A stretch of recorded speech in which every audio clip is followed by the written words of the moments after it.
All right, and we should be live. Hi, everyone, and welcome back to another session with DentalShadowers. We are very excited to welcome our guest, Dr. Blackburn, an orthodontist.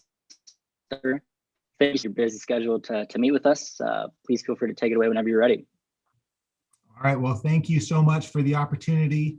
Again, my name is Dr. David Blackburn. I'm a diplomat of the American Board of Orthodontics and appreciate the invitation to present. I titled my presentation Ortho Shadowing. So yes, we're going to talk about dentistry, of course, but we'll talk about specifically the orthodontic component. Orthodontics is actually one of 12 different specialties in the field of dentistry. What's interesting is that when I completed dental school, there was only 10. Just back in September 2020, the ADA and the National Commission on Recognition of Dental Specialties approved 2 more, oral medicine and oral facial pain. But today we're going to be talking about orthodontics, and specifically my topics are outlined as such. We're going to be talking about why did I choose orthodontics as a career, talk about my education path that I took, of course, including some orthodontic technologies that I utilize that really help me diagnose and treatment plan my patients. And the fun part is the cases. We are going to get to those as well. Finally, I'm going to have some helpful hints kind of peppered in throughout the presentation. And so whenever you see, I need some participation here. If you have your phone, you're going to need to take your phone out whenever you see that picture, and you're going to take a picture of the screen. So for example, well, we're going to start off with a helpful hint. Basically, it's a PSA, public service announcement about the new vaccine for coronavirus.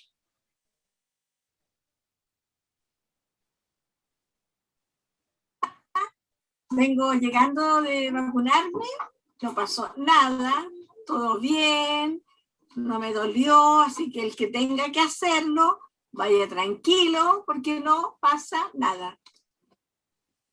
All right, excellent. So unlike that lady who said there's nothing that's going to pass, and of course, I do agree, nothing is going to happen when you get your vaccine. I encourage you to all get the vaccine and help us as we fight the spread of COVID-19. So basically, let's start off with why. Why did I choose to practice orthodontics? And it really kind of narrows down that I get to do something every single day. And this is what I get to do.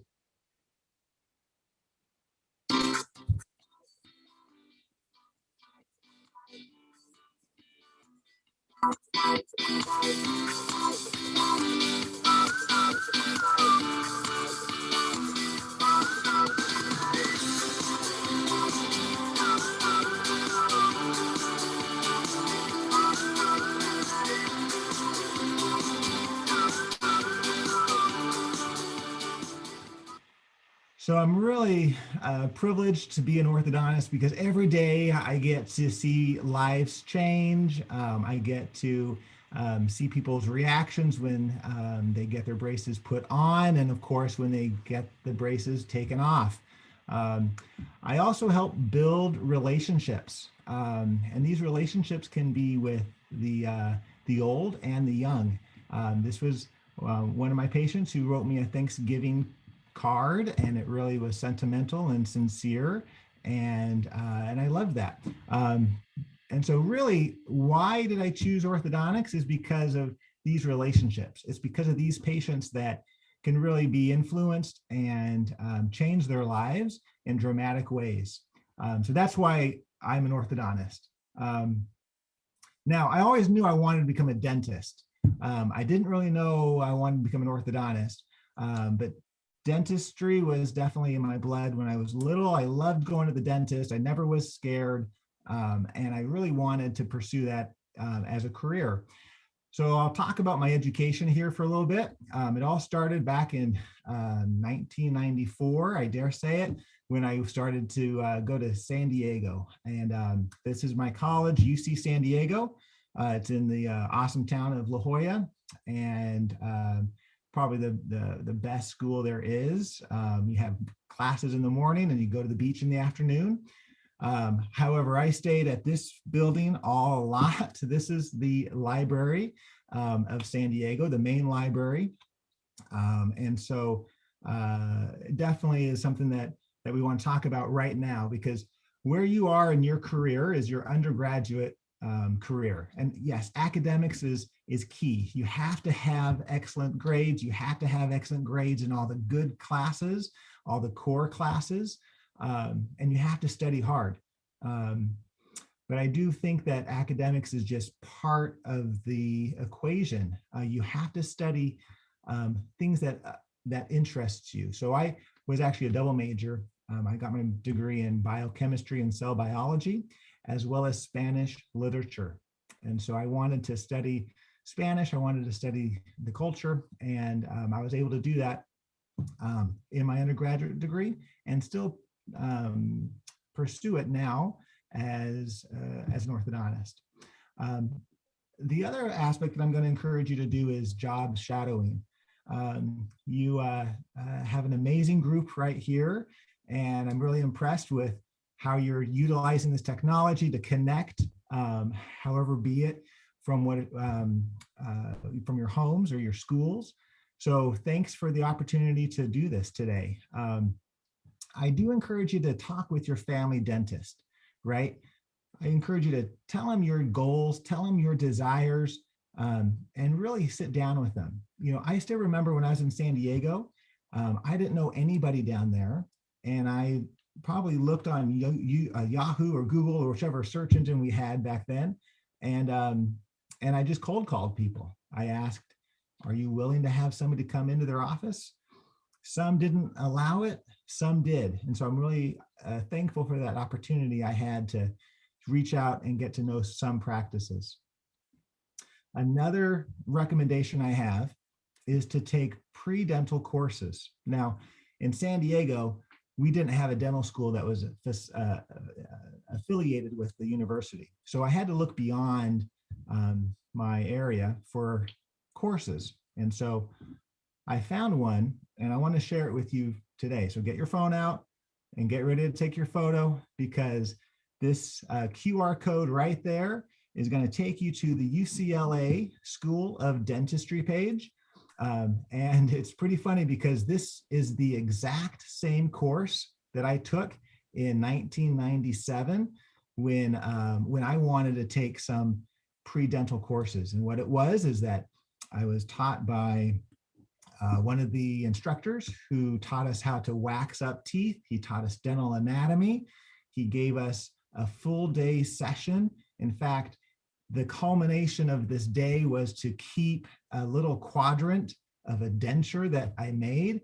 And I have to admit, as a third year undergraduate person who had no knowledge of dentistry, I thought that was gold. So I still have it at home. And so I encourage you to find opportunities like this because they're out there. You just have to search.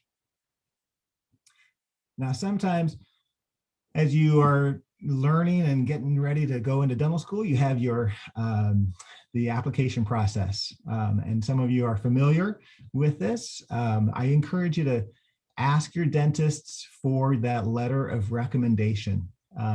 It really is something that will help your application, of course. I remember, in fact, just last year, I had a patient who asked for a letter of recommendation. I started his case, he finished treatment, and throughout that treatment, he always asked questions about orthodontics, about braces, about dentistry. And so he told me that he was interested in applying, and I wrote him a letter. So it was a really nice honor to be a part of that experience for him.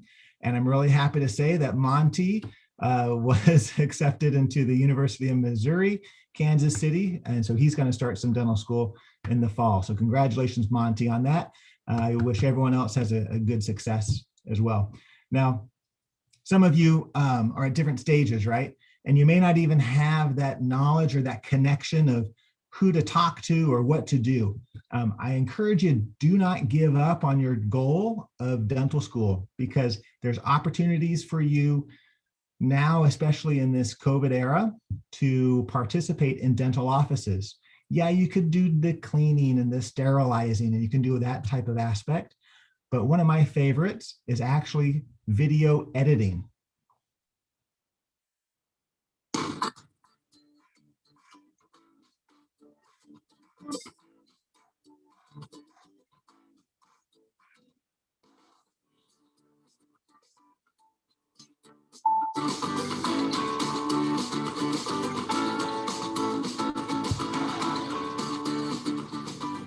So again, I am thrilled when I have high school students or even a college student come to me and say, hey, how can I help at your office? How can I work? Can I shadow?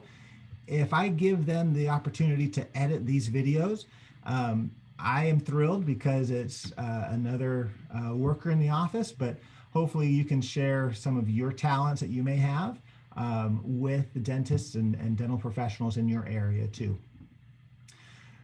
So after graduating college, UC San Diego, in 2000, I decided not to have anything to do with dental schools. I applied my senior year of college and I didn't get in. So I was really frustrated. And so I wanted to go to the farthest place that I could think of, away from biology, away from biochemistry. And I ended up in Australia. I spent 10 months down in Australia working for the 2000 Olympic Games in Sydney. I loved it. I had an awesome time. I met amazing people. But I also realized that if I wanted to keep my girlfriend at the time, I better start planning my life. And so this is where I found out about post-baccalaureate programs. Now, a post-baccalaureate program is something that happens after your undergraduate degree. It could be an education, it could be training. And for me, my girlfriend at the time found or had an opportunity, a job opportunity in Washington, D.C. And because I was falling in love with her, I didn't want to lose her. I decided to find out if there was opportunities for me, a California guy, to go out on the East Coast. And I found mine at the National Institutes of Health. So in the summer of 2001, my girlfriend and I moved out to Bethesda, Maryland, and we planned our wedding. In fact, this year in December, we celebrate our 20th wedding anniversary. Bethesda was amazing because we do this opportunity with the National Institutes of Health was called an Intraoral Research Training Award. And what it was is basic biomedical research in the dental field. And it allowed me to build on my knowledge of and experience of basic research, but also to introduce a little bit more about the dental component. So go ahead, grab your phone. I want you to take a picture of this, because this is the website that talks about the National Institutes of Health and their Intramural Research Training Awards. These are paid stipends that give you money, but you also are in return government worker for a year or 2 years, however long you want it to work for. But these are opportunities to expand your education. Lucky for my wife and I, we got into dental school. We were excited because we got in and we were ready to start our new adventure in a new city. And that city was Boston. We ended up moving north. My wife did her master's degree in public health while I did dental school. Now, there are 3 dental schools in Boston. There's Harvard, Tufts, and Boston University. I'm really proud to say that I was a graduate of Boston University. This is the building, what it looked like at least in 2002 when I started. And they are remodeling, redoing the entire in and out of that building. But in my mind, it will always look like this. So dental school really boils down to a few aspects, I think. Yes, there's academics. You have to be on top of your game. The courses start at 8 o'clock in the morning. You have lectures the entire day. You don't go home until 5 p.m. And even then, you have to go exercise, do something, get your mind off of it, and then you have to study and cram those books. So academics is tough, but there are ways to get beyond the classroom.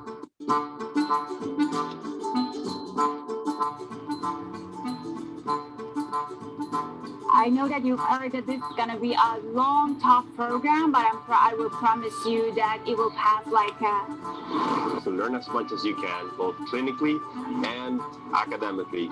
That's the only thing you'll be taking after all this is done. This is really the time that you can make all the mistakes and ask all the questions, and don't hesitate. Do as much as you can. Engage in every kind of activity. Go around and see the place. Boston is a beautiful city. You should enjoy every moment here. A lot of new classmates. Dental school is a unique experience that no one really gets unless they've been through it before. Stay on the SLC as much as you can. The importance of balance. Balance between the everyday grind of school and your own personal life. Spend time with your friends and family, and that can save you from anything. Work hard and try to finish everything on time. Do not procrastinate or just like push anything over or like try to say, oh, I'll do it later. Try to be on top of it from the beginning, and I think you'll be just fine.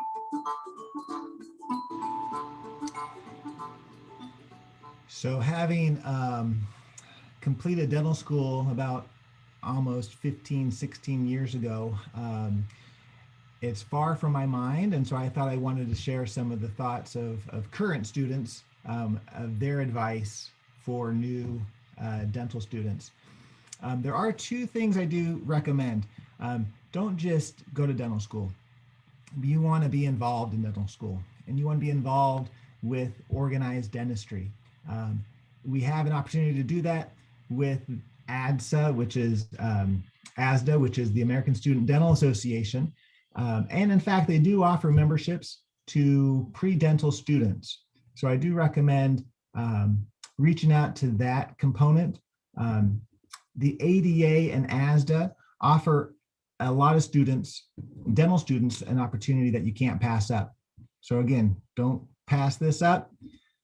I took advantage of the ADA. They have a research component called the Science and Research Institute. This is a part of their headquarters in Chicago, and dental students can apply to work at the Science and Research Institute. The ADA gives housing, they give food, they give stipend, and I was lucky enough to be selected. So I thought that was an amazing opportunity. Even after my very first year of dental school is when I went to that program. So definitely look into those opportunities to get beyond the classroom. Some dental schools offer externships, externships that teach their students real life dentistry. At Boston University, this is a 10-week program. And so I was fortunate enough to be assigned an externship in the Navajo Indian Reservation, just outside of Flagstaff, Arizona. And I loved it because I was able to see a new culture, but more importantly, see how dentistry and public health can be a big aspect in that population. Final thing I wanted to talk about just dental schools is these board exams. It's really the culmination of the dental school. It's a two-part exam, a written exam and a clinical exam. And you really want to be aware of where you want to practice, because each state has a certain board or a board requirement. And so knowing where you want to practice can really influence where you may want to go for dental school.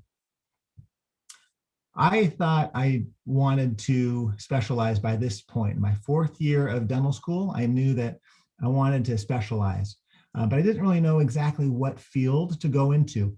And so I chose to continue the education with an advanced education and in a postdoctorate program.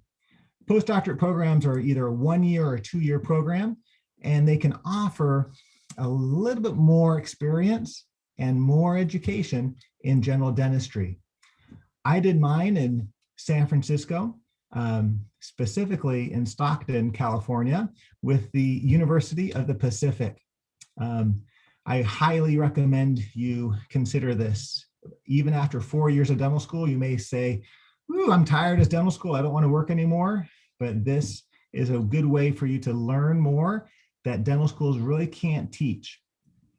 I then went on to Chapel Hill. This is really where I got my feet wet in orthodontics. I worked with the orthodontic department in a research aspect for another year. And finally, my education stopped with this specialty training. Along the way, though, I wanted to share with you another thing. It's called outreach. Outreach is basically any type of thing that you do of service. I was able and fortunate enough to be invited to a mission trip down to Honduras. And these opportunities really are what I hold on to. I wrote a blog about it, and that little website will take you there. So I encourage you to always give back to the community that you are in and to volunteer. My education with Boston University continued because that's where I got my graduate degree in orthodontics. I received my master's degree in orthodontics and dental facial orthopedics. And ultimately, this graph explains kind of this process. It's a long process, and I don't want you to ever feel like it's too hard, because really they say the destination isn't the end. It's the journey that counts. So I did complete my orthodontic residency, and I pursued a board certification, which is a voluntary credential that orthodontists can pursue. And in May 2012, I became a board certified orthodontist. So I'm always happy to always learn. And I think if you have that mentality, it just pushes you more and more to learn and to never settle for what you have.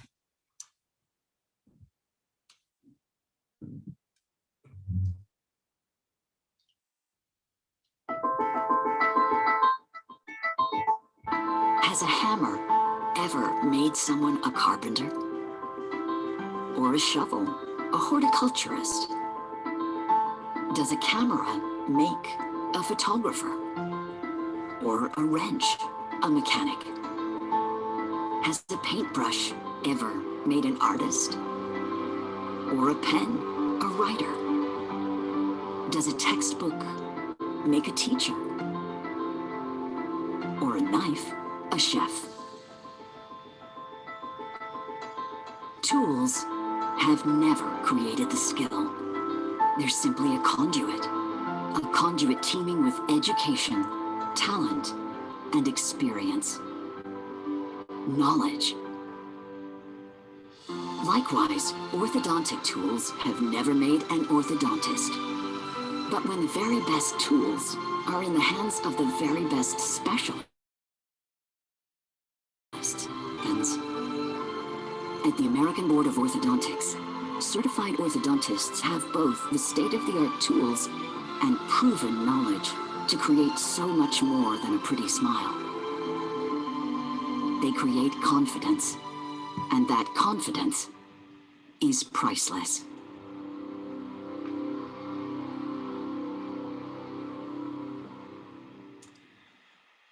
So I wanted to share that with you because wherever you are in your career, whether you're an undergraduate student or entering dental school this fall, you're always going to be challenged to do better. And so I always want you to think about that, because as we push ourselves and try to do that best thing, that's really when we learn. I worked for about 5 years as an orthodontist in Frisco, Texas, in a group practice. We loved it, but we were looking for a place that I could manage and really have it my own. And an opportunity came up to us it was actually in 2013. We ended up meeting a retiring doctor in Kansas City. And again, my wife and I, who is very supportive, we decided that we wanted to do another adventure. And so we decided that we were going to go up to Kansas City, whereas neither of us had never lived in the Midwest. When we got here, this will be our 6th year here in Kansas City. The practice I bought from the retiring orthodontist was just what I wanted. It took a long time for me to define and know what I needed, and many practices I looked at, and that's good. That's important to do your research. The practice that we run is a fun practice. We like to have fun. Of course, here in Kansas City, we love the Chiefs, we love the Royals, and so we had a fun time when the Chiefs went to Super Bowl. We talk about parties and games and contests, and there's a lot of things that the practice does outside of just straightening teeth. And the way I look at it is orthodontics allows me to build relationships. How I do that is with this orthodontic technology. I wanted to share with you just kind of 3 things that I think really are game changers in the field of orthodontics that help me diagnose and treatment plan my patients. The first, of course, is intraoral scanning. And there's plenty of scanners out there on the market. They're all pretty much do the same thing. In our practice, I find that the scans allow speed, reliability, and accuracy. Before we had this technology, we had to take impressions that would have to be sitting in the patient's mouth for 4.5 to 5 minutes while we're trying to have them not gag and not have a bad experience, and we're trying to encourage them. This is just an overall win-win. The patients love it because they don't have things going down their throats. But for me, it allows me to diagnose better, accurate, and really a reliable impression of that tooth. The other technology, of course, is 3D cone beam computerized tomography. It's called Cbct, and it's a CT scan, different resolutions, but compared to traditional panos that dentists take, that I even took before, we were able to get a higher resolution with a lower amount of radiation. So again, another win for this patient experience because they're not receiving a lot of radiation. And for me, I'm getting all the information that I need in order to properly diagnose. The third type of game changer, I think, has really been kickstarted by COVID. A lot of the digital consultations and digital exams, we call these virtual consultations, gives the patient a lot of convenience, a lot of flexibility. And I consider this really the first step to reach out to let them know who we are, as well as what we can do to help that patient. So at this time, I want to talk about 2 cases, kind of more of the fun part, and typically how this technology can help me treat my patients better. The first patient, his name is Bill. We're going to be focusing on his concern about straightening teeth. A lot of our adult patients have been waiting for this opportunity to put on braces, and orthodontists can help Bill. However, when we look at the mouth, we're going to talk about this 3D Cbct scan. And what we can see is that, yes, there's dental implants. And yes, there's issues with the bone. And we can really help diagnose the proper tooth movement based on the anatomy. But what's interesting in this case is that these types of scans that I do, I can visually take an image and separate it down and see the anatomy really minutely, about to the millimeter. And so what we're looking at now is his joints, the right joint and the left joint. I can compare the anatomy of it.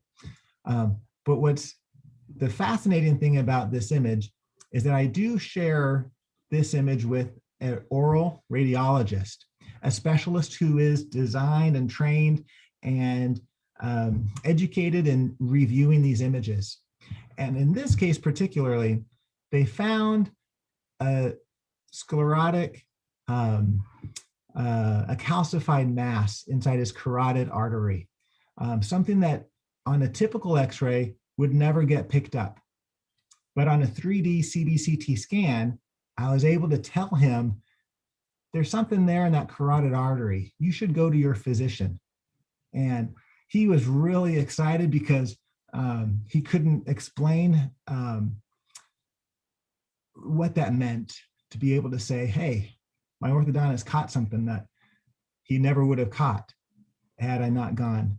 So I do think there's value in technology and there's value in this information. The second patient I want to show, we'll call him Bill number 2. You can kind of look at his teeth. When we look at the upper arch, there's a lot of things that I look at, right? We want to see the alignment, and you can kind of see that, yes, on the bottom arch, there's some crowding and there's some teeth that are not straight, but particularly there's one tooth way on the top left side. That top left tooth is really out. And orthodontics were able to decide and determine, is this a good case to straighten without removing teeth? Or is this a case that we have to remove a tooth? We have to make that decision. And we make decisions based on a lot of evidence. The radiographs, or that image of a 3D scan, is one of them. But another way that we make that knowledge is based on the scan. So this is a video that we're going to watch. This is the scan of Bill's teeth. And what my computer does, it draws a line perpendicular to the long axis of that root. It then cuts away all of the excess material and focuses only on the teeth.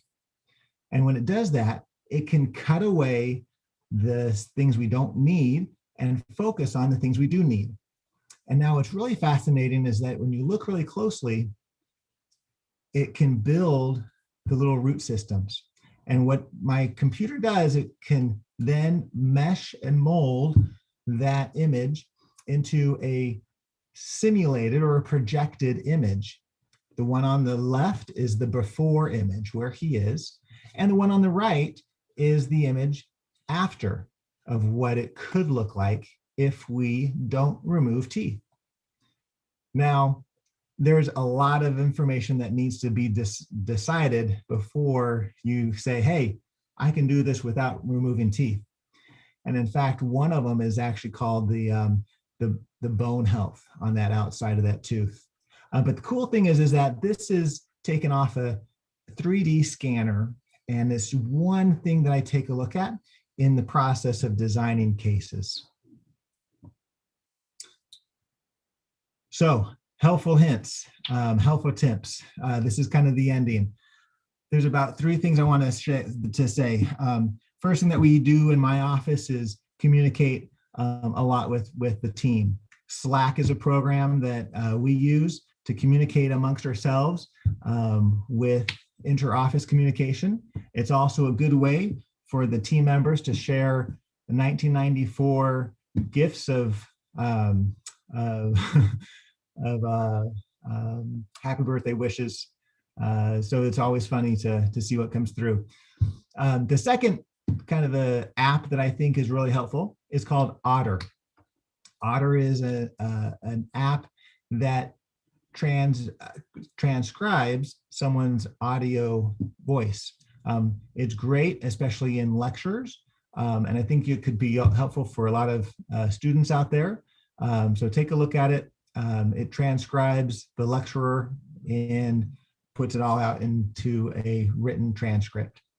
The third type of technology that I think is really helpful for us is WeVideo. That's the app that uses all of our digital video productions for our patients. And again, something like this could really be used in your life as you apply and create your portfolio for your dental school applications. I can only imagine what it looks like now, 20 years after I applied. So good luck to all of those patients and people that are out there. This is the last video that I love because these patients just get excited.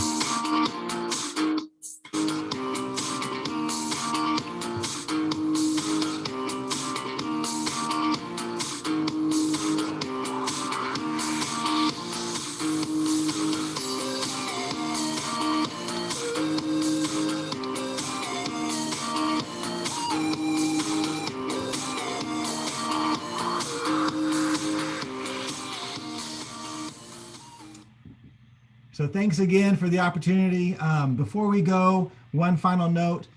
This was in the gardens of Kensington out in London. This is a garden just outside of where Meghan and Prince, what's his name? Henry, whoever they had the discussion with Oprah. This is right outside of that house where they lived. There's actually a statue. Why I'm saying this is that this statue is a famous statue of a little boy who dreams big. His name is Peter Pan, and the inscription that I wanted to share is from chapter 14, how it says, "The moment you doubt whether you can fly, you cease forever to be able to do it." And my friends, 2020 definitely was the year that was a tough one for all of us. If we had to describe 2020 in food or an ice cream flavor, it could be very appropriately noted like this, or even if it had to be a sandwich, 2020 could look like this type of sandwich, just inside out, right? Seriously. Sometimes if you look at 2020, it could even be a swing set.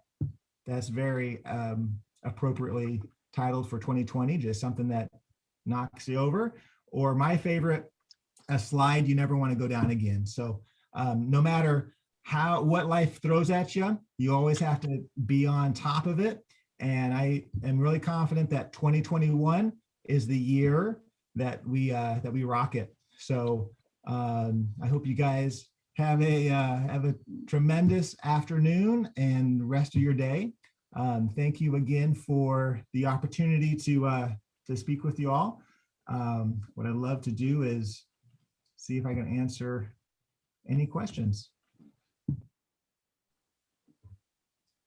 Yeah, absolutely fantastic. That was, thank you, Doctor, for sharing with us, a wealth of insight from your, experience. That was incredibly comprehensive. And I specifically appreciated the part in which you encouraged pre-dental students who are, about to shadow to see how they can impart value for the practice, as opposed to just sort of, shadowing indirectly. So that was very important, and thank you for that. At this point, we'll hand it off to our chat moderator, Shalini, so we can address a few questions that were submitted by our viewers. We have ample time, so to our live viewers now, I encourage you to fire off as many questions as you see fit.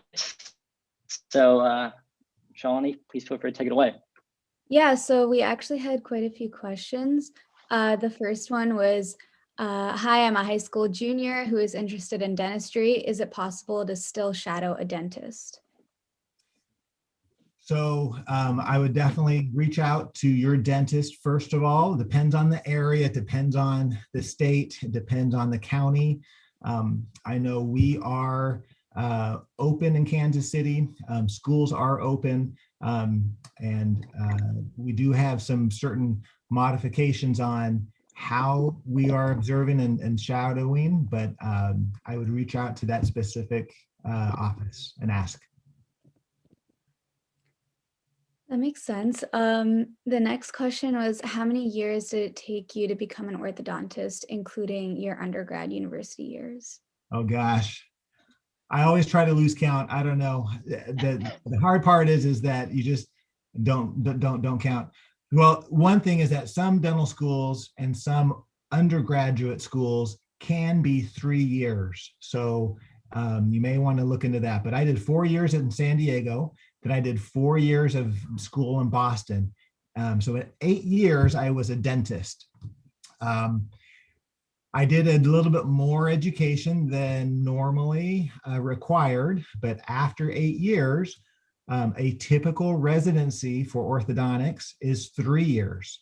There are some 2-year programs out there. So for the minimum amount of time, you could get out of school in 10 years and become an orthodontist. I didn't do it that way though. All right.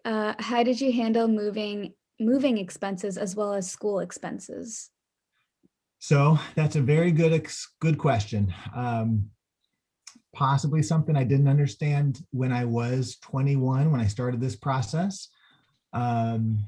But most of it was loans, government loans. Talk with your financial aid office at your undergraduate school.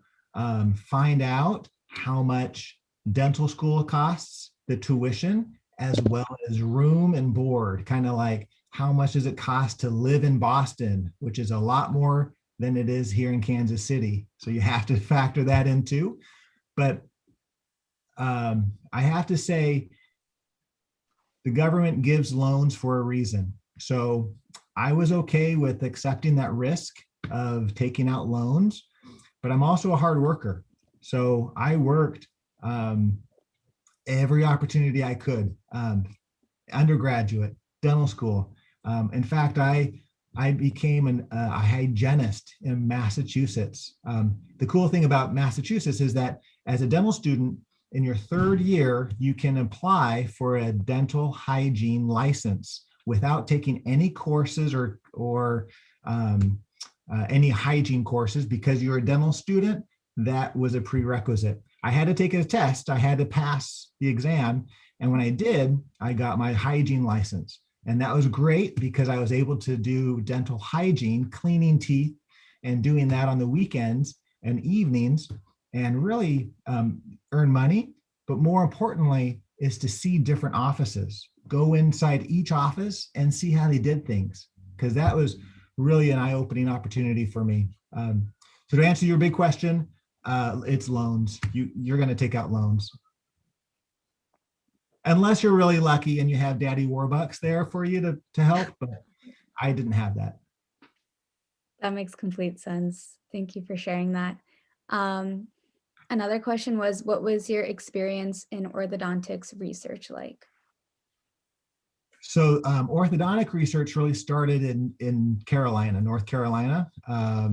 I did a lot of the basic research in San Diego at the NIH, a lot of mice that I decided I'm never going to do mice again. So my orthodontic research started off with 3D imaging of the face and different technologies that were available and how they mapped out the face. This was 2008, so I'm sure it's come a long way since that time. But then in residency program, it depends on the program. My program was a 3-year program that gave us a master's degree. So we had to do a thesis and we had to defend and we had to have a project. So my project was based on actual metals and the leaching of ions from the metals into aqueous solutions. So a little fascinating, but just a little at a time. There's a lot out there. That sounds really interesting. Another question was, would you recommend majoring in anything besides science? Totally, yes, I would. And I only say that just because I loved the outlet that Spanish literature gave me. But you have to take the prerequisites. You have to take whichever courses of chemistry and biology you need to take. I was kind of dumbfounded when I first year of dental school, asking around everybody, well, now what did you do? What did you do? What did you do?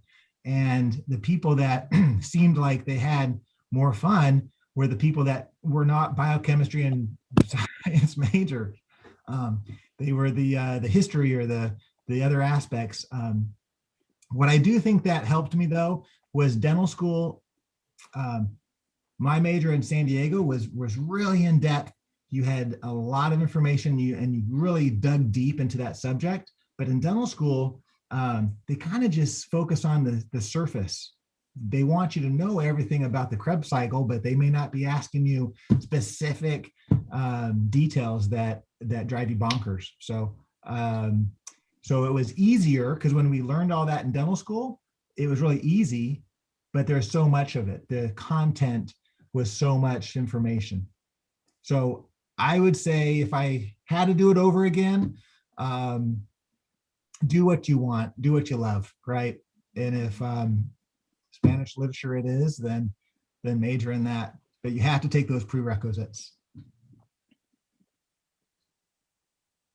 How, as students, can we handle the financial side of dentistry, which I think you touched on a little bit, but if you wanted to expand on that a little more. So typically by my third year of dental school is when I realized, these loans are adding up quickly, right? So I also wanted to find out what other opportunities are out there. You could just enter into the private practice and start repaying your loans. But there are some programs out there that give loan forgiveness. One program that I had a few friends go into are public service. So whether you work for the state of Missouri or the state of Massachusetts or a county, you could work for the state health department as a dentist in underserved populations in order for your loans to be forgiven. There are certain timelines for that. For example, 3-year or 5-year programs in order to be forgiven. There's, of course, the military is also an opportunity that offers loan repayment, and quite a few of my friends did that. One friend ended up in Germany. I loved watching his Facebook feed and posts of where he ended up. So there's opportunities. I would definitely recommend talking to your financial advisor or the financial office at your school. Okay, the next question was, how did you overcome the unhealthy competitive attitude among other pre-dental students? I would say I had a wife that I went home to every night. And I tried to really separate myself. The nice thing is I kind of felt dental school was kind of a continuation of high school. Like high school, you kind of, at least for me, you figured it out. You figured out the roles of everybody and different roles people played. College was so many people that it just kind of got lost in that game. But in dental school, it small group of people. I think we ended up with 97 people in my class, and I loved it. Right? I think a lot of times it's helping others. And when you figure out you want to succeed as well as your classmate wants to succeed because you want them to be a great dentist, just like you want to be a great dentist, I think the more you help out, the less concerned you will be with that competitive nature. So a lot of team studying or group studies, a lot of time together really helped that. But yes, having someone to go home to at the end of the day was also very helpful. Sure. What helped you prepare for the DAT? Did you only take it once, and how did you balance it with your undergraduate coursework? That's a good question. I gotta think. I think I took it twice. I think I took it first time in junior year, and I didn't do so hot. but I still applied. I didn't know what it was. I didn't do so hot, and I thought, and I applied to dental school, so I didn't get in.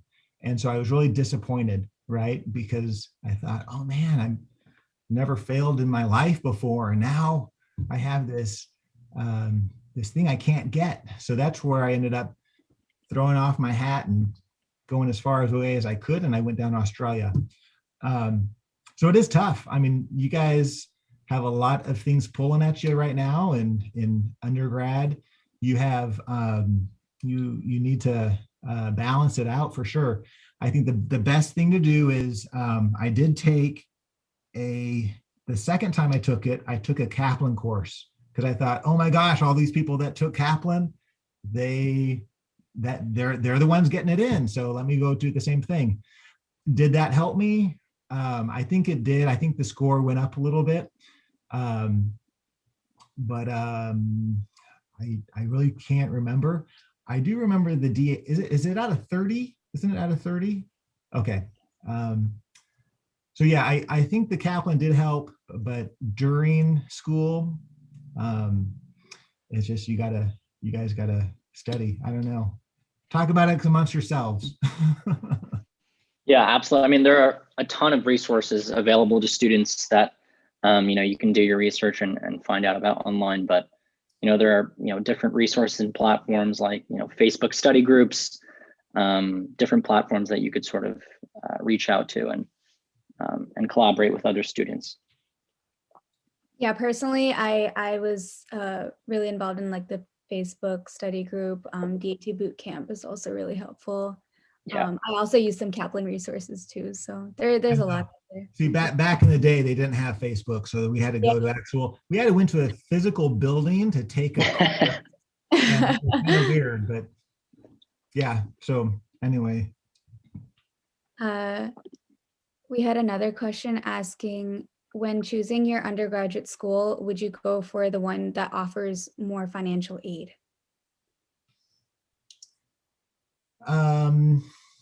Yeah, I think financial aid in undergraduate is definitely something you have to consider, because the debt just starts with undergrad, right? I would probably take it a little bit further and say find a school that really suits you. And even if I was offered, I mean, I don't know, if I was offered a full ride or some place, that may have swayed my decision quite a bit, but I couldn't pass up San Diego. So I don't think anybody should. All right. We had one more question. How many times can you take the DAT? And they were asking if 3 times is correct. From my understanding, I think you can only take it 3 times, but I'm not sure.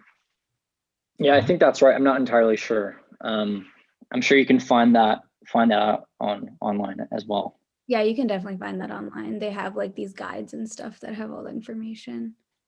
Right. But yeah, I think those were all the questions. So yeah, thank you so much, Dr. Blackburn. That was wonderful. I just had sort of one follow-up question that I like to pose to some of our guests.